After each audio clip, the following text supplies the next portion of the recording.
Hello, everybody. Welcome to Amazing You podcast and YouTube channels, the channels where stories of resilience, triumph, and unwavering hope come to life. And in each episode, we dive into the inspiring journey of individuals who have faced the toughest challenges heads on and emerged victorious. Our aim is to be a beacon of inspiration, offering a guiding light to those navigating through difficult times. And today, whether you are watching or listening, whether you are dealing with health challenges, professional setbacks, or personal struggles, this channel is dedicated to uplifting your spirit and showing you that even in the darkest moments, there's a path to hope and triumph. So join us as we share powerful stories that transcend adversity, reminding you that resilience is a force within us all. So be prepared to be inspired and find the strength to navigate life challenges. This is Amazing You channel where hope takes center stage. I am your host, Dr. Rani Thanacoody. I am a clinical hypnotherapist using rapid transformational therapy method. I am a Mars-Venus life and relationship coach, breathwork coach, astrologer, tarot reader, past life regression practitioner, chakra practitioner, and life force compassion practitioner. So today I have the great pleasure to introduce you to the incredible, the beautiful Dr. Norma Gregory.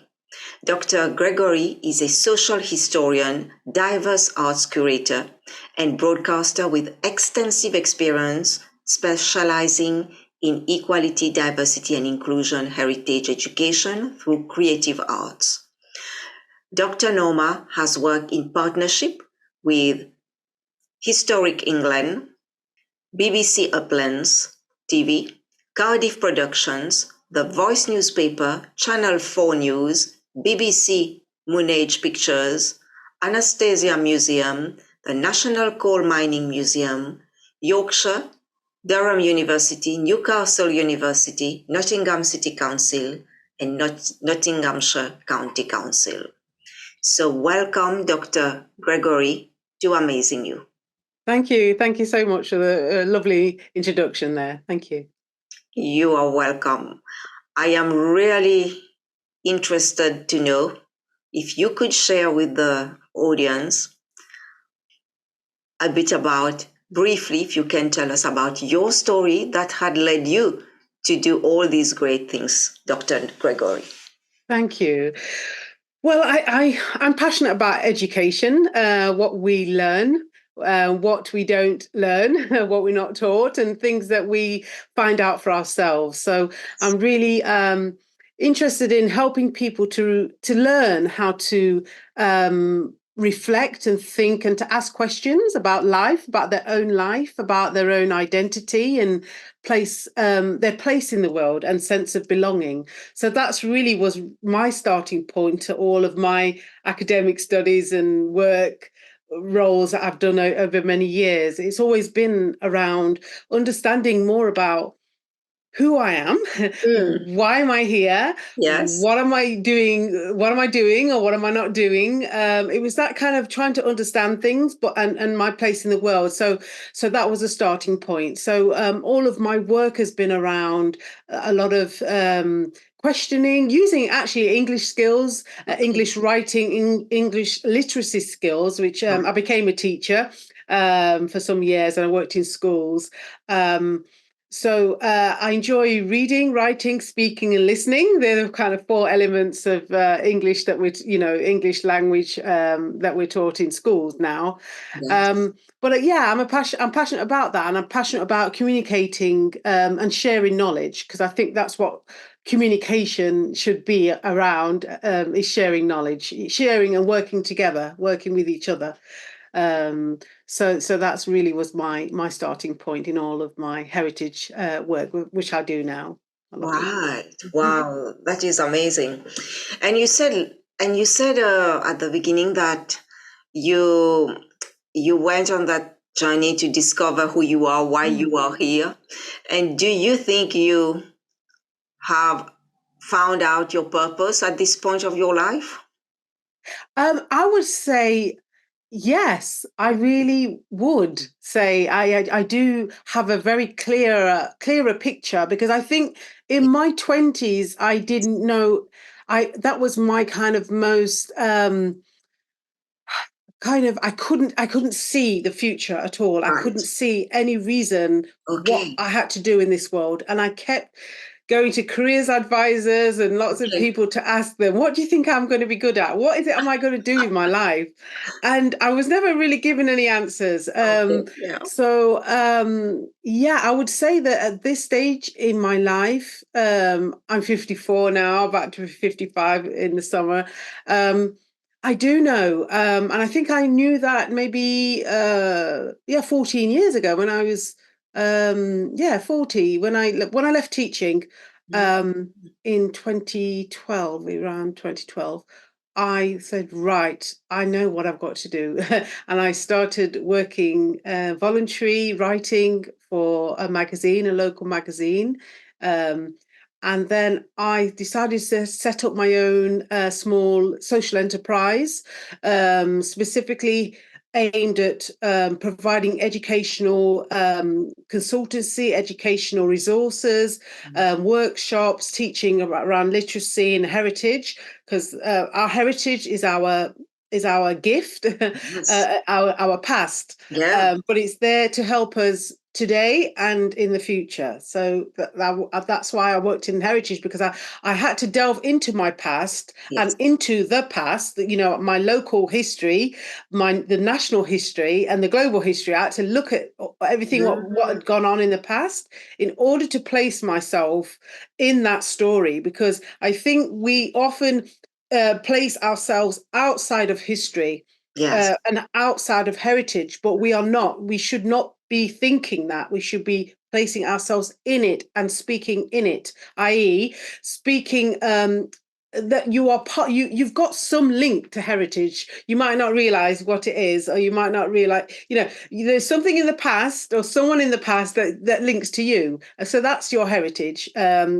And it's a gift, because I think knowing about your past is a gift, like knowing who your grandfather is or your great grandfather, because I found out my great grandfather was a soldier. I always knew he was a Okay. soldier, but I invested. My father told me he was a soldier, but I kind of thought, really?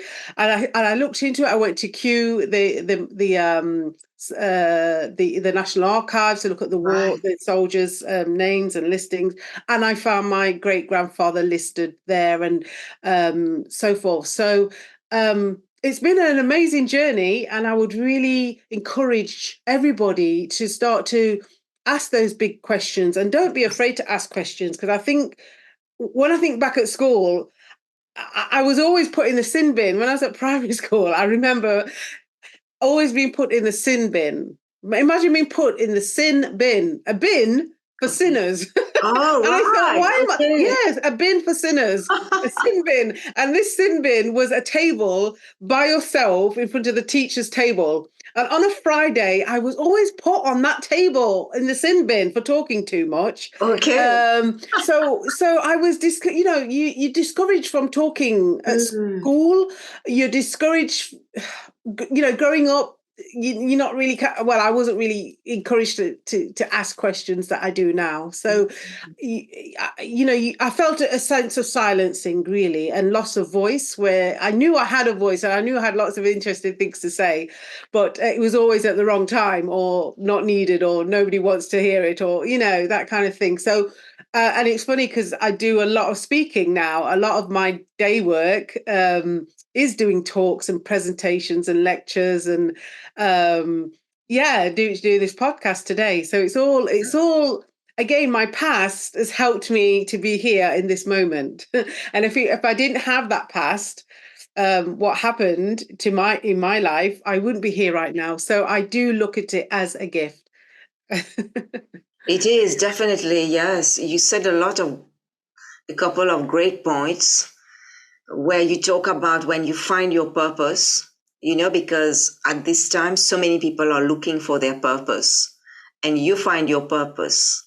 And I think that's great because that keeps you motivated, that keeps you passionate, and you want to share it to help other people to find their purpose by Yes. rediscovering themselves in looking at their heritage, because the younger generation, they tend to forget about the importance of our heritage, and because without our ancestors we wouldn't be here. Yes, Because exactly. they've paved the way for us. So I think we are here for the future generation as well. So I think understanding our heritage and where we come from is very important. I did that a bit. My dad did that a bit, and that was so eye-opening, when you realize, wow, this is what your ancestors went through. This is what they had to go through. Like my ancestors had to get on a ship, and it was really interesting because they came from India, and they were told that in Mauritius there was gold if you turn the rocks. So they boarded the ship, and what happened during the boarding? They exchanged passports. Some of them of the people in India didn't want to travel, so they changed passports with each other. And then I discovered that my family name is not my real family name. There are my real ancestors there, so they just got a different passport to be able to come. Wow, it's so interesting when you dive into that. Yes. Yeah, and you mentioned also that you've done a lot of work, and speaking wasn't something that was important, that wasn't encouraged as a child. Yes. And a Yes. lot of our education system, even until now, they don't really help children to develop their talents, their inner talents. And Yes. not only the family is not sometimes not the right environment to understand the child emotions, and so the school as well, in addition of that. So it's interesting that through your work you healed a lot. Yes. And you got to discover your voice and to speak out, and to share the stories and to help other people. And yes. But I would say that study has been central to my development as well, my personal and professional development. I mean, as you can see behind me, I've got many books all around this room, my study office here. I love books. They literally saved my life. I started reading late in my life, age 20. Having been in a women's refuge, and I started reading because that was it. What else was I supposed to do? So I love books. They're part of my life. I feel very I would feel lost without them, without any, without books around me, because they help me to see different perspectives. Yes. They help me to improve my reading skills, writing skills, grammar skills. And now in my work, I do a lot of writing every day as a heritage consultant, helping to write master plans and strategy for heritage sites all over the world now in the work that I'm doing. So I feel, are people buying less books? I would say no. I think post-COVID, people are buying more books. Absolutely. And I am so pleased that people, especially young people, are Yeah. reading a lot more, because obviously before COVID, I don't think young people read as much, but they do. If you go to any bookshop, it's packed with young Yes. people. Yeah. It's wonderful to see that. So yes, I really enjoy kind of hearing people's stories, their narratives, their lived experience. And that's a lot of the work again that I do now, doing oral history training. I did some training last week for a community heritage group. training young people, young Muslim young women to Okay. do interview other people in the community, finding Yeah. out their experiences. So that's part of my work as well, helping using my journalism skills. Many years ago, when I did training sitting girls in radio and print journalism before I went to university. Okay. And I love journalism. I wanted to be a journalist years ago, and I tried to get into journalism. Could not get in, could not get in the industry at all. And it's really weird because this stage in my life, I've done so much media work, and I've been involved in the media so Yeah. much. But when I was trying to get in the media in my 20s, it was impossible. Not impossible. It was nearly impossible. But I thought about that, and I thought, okay, I'll do something else. I'll do something different. Not because I couldn't get in, but I thought when one door closes, another one or two doors open. And I thought, okay, I can't get in that way, so I'll do it a different way. Mm. And that has been through education and my work in the heritage sector. I've been involved in a lot of media production, working with independent companies, with Mm. mainstream broadcasters. But I've worked with them in a holistic way, in a way that is good for me. In that, Okay. um, the programs that I've been part of, and radio programs as well, they've always been around education, encouraging people. They've been a lot to do with the miners. I've done a lot of research into mining history, again sharing stories of resilience and Mm. camaraderie. So I've always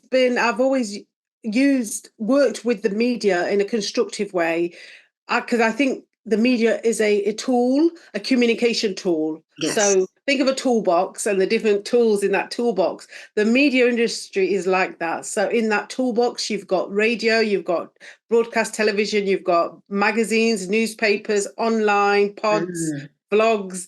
They're all different tools for communicating, sharing knowledge, sharing lived experience. Yes. So use the media in a good way to Mm. spread good news, and that's Yeah. another reason why I set up my company called Nottingham News Centre. It was in Okay. order to create good news and share good news. I wanted that because I think the media can can be seen as like creating negative stories or negative Yes. news, but Mm. I wanted to create good news and positive news. And every single person can be a journalist.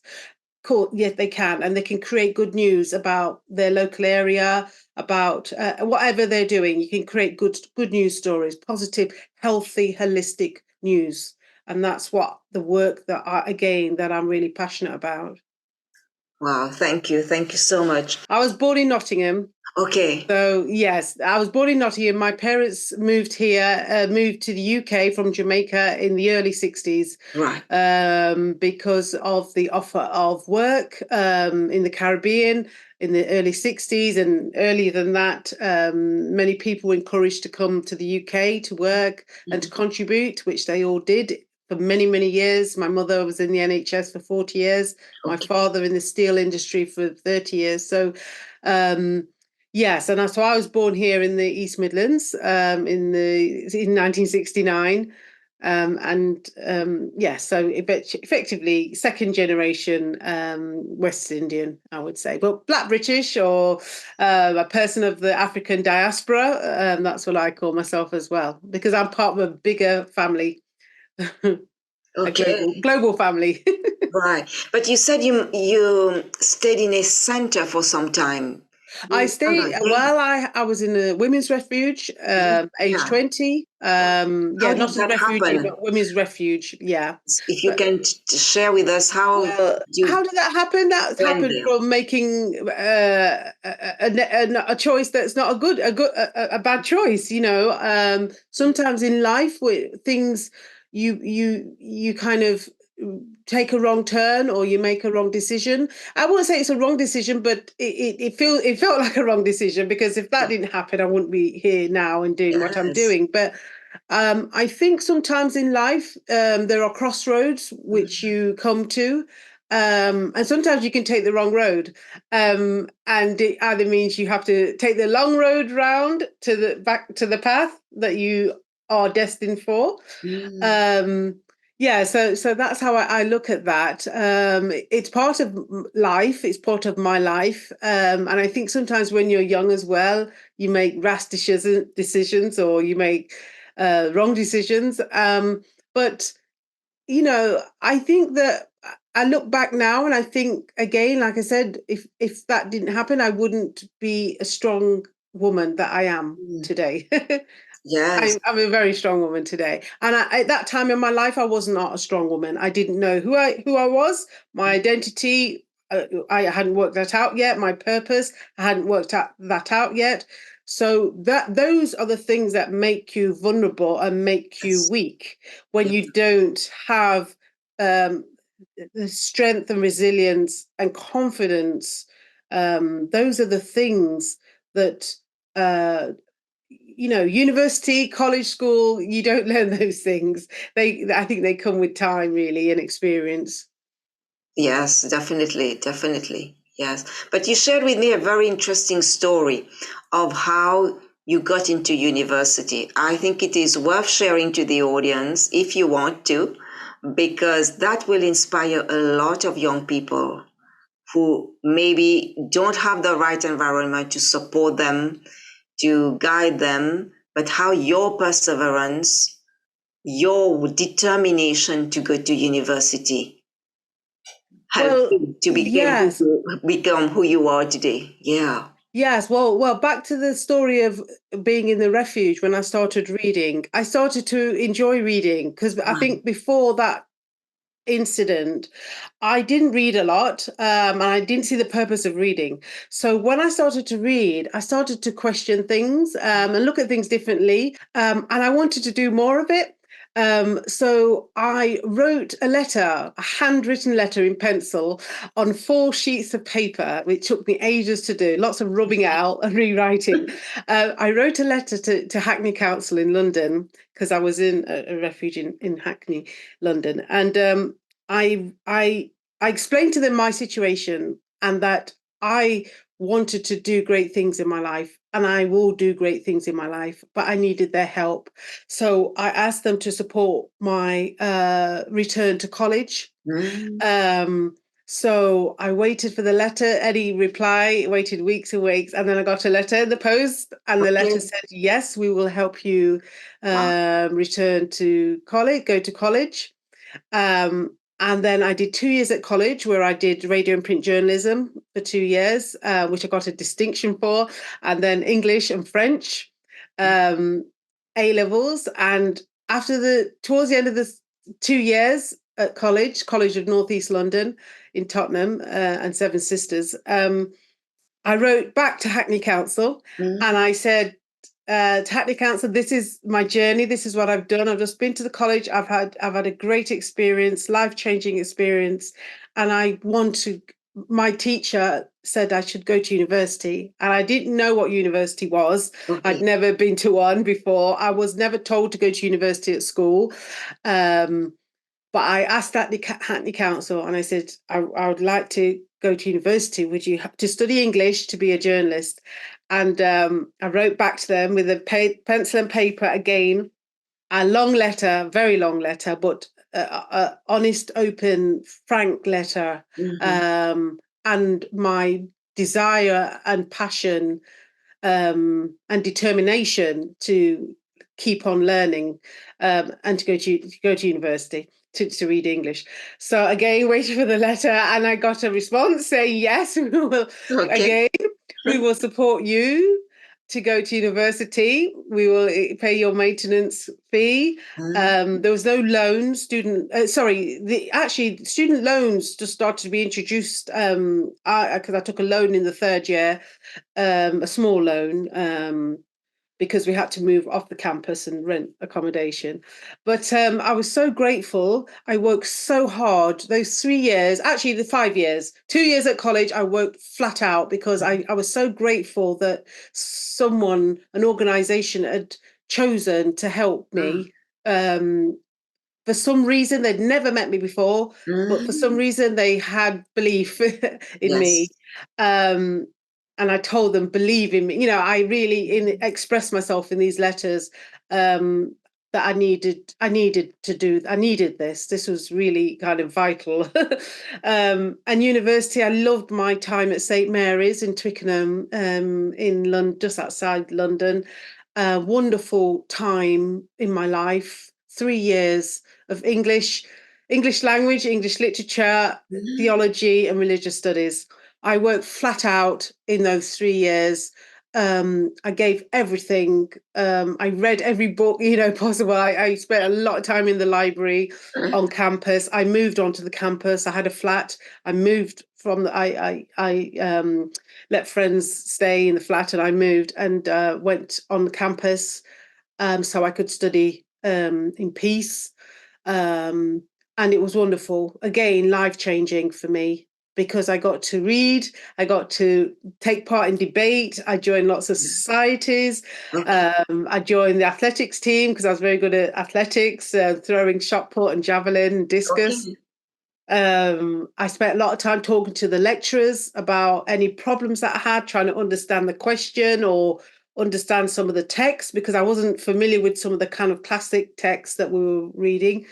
It was all new to me, but I jumped in. I literally said, right, every book that I read, I learned, it changed my life. Every single book that I read or even read a chapter changed my life because I thought, wow, somebody has thought this or somebody did this Yeah. or why did that happen? How come nobody challenged that? Because I was seeing a lot of, even though some of the stories in the literature we were reading were fictional, they were very close to lived experience. And I thought, wow, somebody's tackling a topic that has always bothered me and bugged me, but nobody's answered.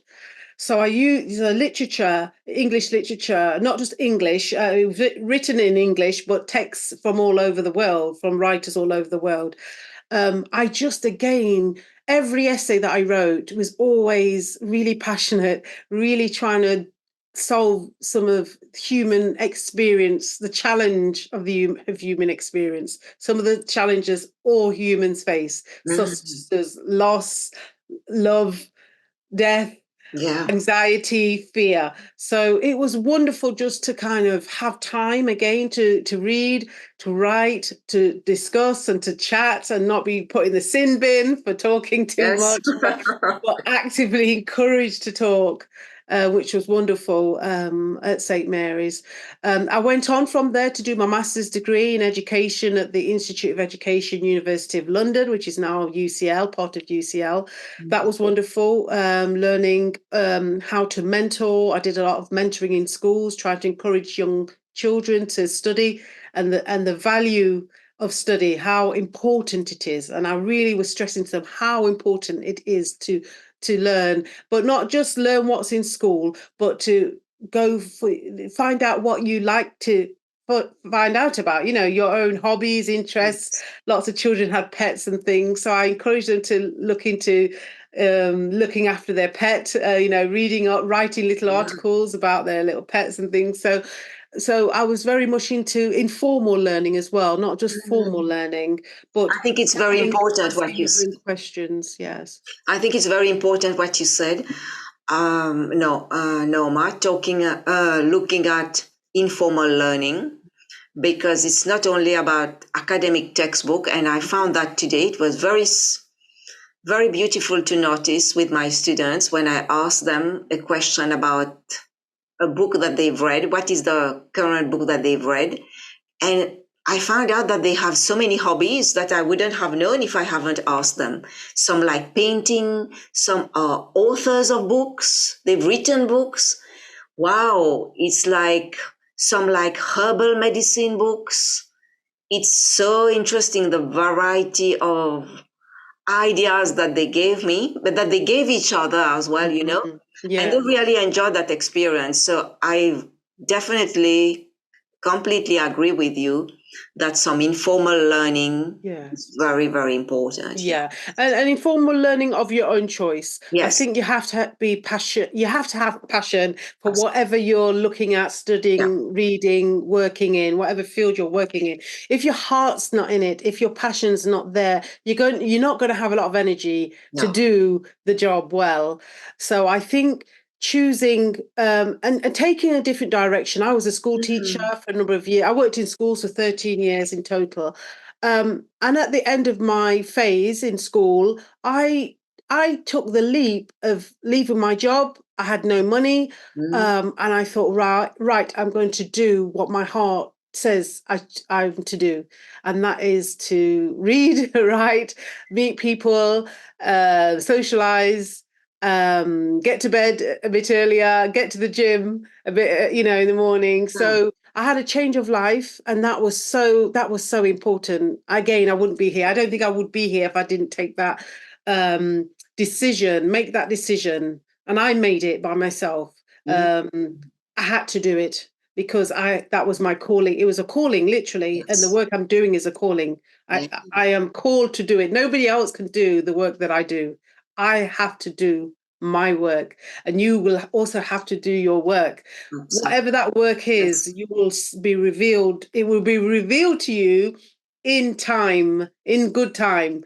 But until then, I think it's the preparation phase you have. And again, it's timeless. You never quite know how long it's going to be or Mm. why. But I think, there's a phase in your life when you're preparing for the work, the work you'll do that changes the world. And it's as big as that. The work that I'm doing now is changing the world. It will. Or if it doesn't change the world, then it's not the right work. Yeah. Because I think everybody's work should make a positive impact on life, human life, Mm. and for the future. If it's education, if it's health, if it's whatever field you're in, I think science, it should be to um create resilience, strengthen human life, but not, emotional strength, spiritual strength, physical strength, holistically, because it's Yes. not just learning or reading, but it's for a reason, because I'll need to be fit. That's why I go to the gym. I have to be fit to do my work, because if Yes. I don't go to the gym, I can't, my brain's not functioning. I'm a bit grumpy, or Ah, yeah. if I put on weight, I don't like too much weight because I can't get around where I Mm. need to go. So there's many elements that you will do to prepare you Mm. and to guide you in the work that you have to do to make lives better, to improve lives, and all lives, or all people's lives, not just a particular group or particular Mm. religious group or particular social group. It's Yes. all lives, and it's as big as that. And Yeah. if we must all look at our work in life to be as big as that, because the wrong move can it can destroy lives. You know what I Mm. mean? Making the Yeah. wrong move can destroy lives. Saying the wrong words can destroy lives. It Mm. can, you know what I mean, can destroy um confidence, self-esteem. Yes. So, it's as big as that. I think the decisions we make. So we just need to prepare ourselves for the work we have to do, and do it well. Do Mm. it. Try your best. Thank you, Norma. Thank you. And I know you love reading. Reading is your passion. So, from all the books that you've read, what one book has impacted you the most and why? Oh wow. Oh gosh, that's a hard one. That really is hard. It's too I can't That's a very difficult one. But that you would I read think often and often again the same book right. because you are so The passionate. Bible. Okay. The Bible is close to my heart because it's Okay. got lovely poetry in it. It's got Uh-huh. lovely prose in it. It's got lots of sayings and things that I've learnt and read over the many years, and I've studied theology as well. Okay. Um, I love art. There's a major book back here, if I can point to it here, The History of Yes. Art. I've looked at Okay. that book many a time Right. because I like to look at buildings. I like to visit different churches and look at the architecture. Um, And I love poetry. I like poetry as that you can express yourself and your inner heart. Poetry, some people find it difficult to access and kind of understand, but it's Mm, often yeah, it's a different style of writing, and it's yeah. very emotive, Mm, and often personal as well. So yes. I've got many books that I love. Or I love biographies, autobiographies, Wow. like the human story, a person's own life story. If it's written by themselves, it's an autobiography, and if somebody writes it about them, that's a biography. So I like that kind of, because that was really my reading journey. Started reading Mm, biographies, mm, people's stories. Um, yeah, so that's the kind of genre of book that I like. okay. But yeah, Thank too you. many to choose from. They're all great. I love all of them. There's too Yeah. many. Yes, there are so many great books, and I think it's about diving into that, finding the one that you are interested in. As you read, you will find out that you know so little because there's so much knowledge out there. Yes. Yeah. And my other question to you, no, Norma, what would you tell people today who are listening and watching and who are going through some really tough times with the rise in the cost of living, with people losing jobs every day and people suffering from mental health issues? What would you like to tell them today? Yeah. Well, what I would say, there's so much I would say, but Mhm. I'm going to try and summarize. But I Okay. would really say, try not to try not to worry too much, and reduce the amount of media. Sometimes watching negative news stories, I find that so Yeah. destructive to the Yeah. spirit and to the mind. So Mhm. reduce clutter, like I call that clutter. Yes. Things that are influencing you, Mm. yeah, taking you away from your journey and your choice and your calling, Yeah. your pathway. Remove them, reduce them, or remove them. Yeah, Mm. so switch down the news, negative news, switch down things that are kind of just distracting for you if you can. I would say, talk to people, talk to other Mm. people. Don't just don't kind of keep everything to yourself. Yeah. If you need to share something, especially if you're at college or university, there's often counseling services. When I was at university, I went to counseling every week, and I Mm. don't feel ashamed, because Yeah. if it wasn't for the counselors, they were absolutely amazing. They just Yes. listened to my journey and my life, and not just my life, but the kind of things that was challenging, things that I wanted, great things that were happening. They just were really supportive, and it was free when you go to sixth form, college, or Yeah. hopefully they've got them more in schools now. But universities, it's free, often a free service. So take advantage, because when you leave there, university, it's not free. Often it's not free, and you've got to Ah, pay a lot of money, okay. for an hour.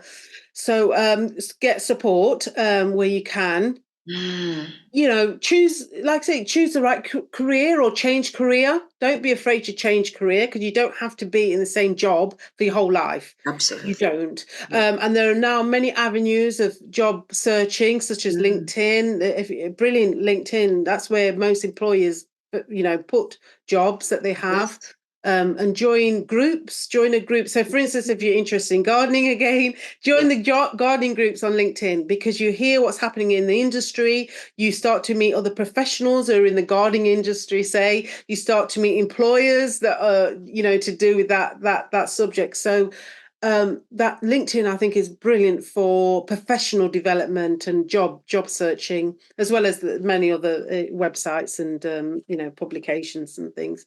I would really say, don't give up, Mm. and think that things will change. Things might be tough for a period. That period might be a week, a month, a year, 5 years, but things will change. Things will change, but you got to, also demand change, make a change in your own life, such as get some exercise, join a keep fit group or dancing, get socializing a bit more, do some self-learning, some reading in a particular topic or an author that you like, or never, something that you've never had time to read or find out about. You can do some writing, write about things that are affecting you, write about good things that you want to do, write about things that inspire you, encourage other people, because when people read your writing, they'll think, oh wow, that happened to me and that person's helped me and now I'm going to do it differently. So you might mentor other people unknowingly. You might be mentoring other people. So so don't give up and think differently. Write things down, have a notebook and pen, go back to pencil and paper. Yes. We often spend all our lives on the computer.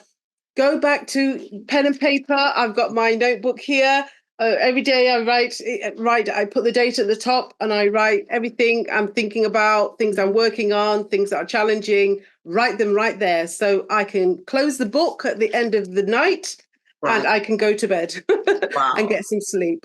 And then I'll open it in the morning and then I will continue. So kind of put measures in place so you can breathe mentally, physically, spiritually, and you can be you, your authentic you. And that's my advice. Wow, thank you so much, Norma. You said so many, everything is great, golden nuggets here.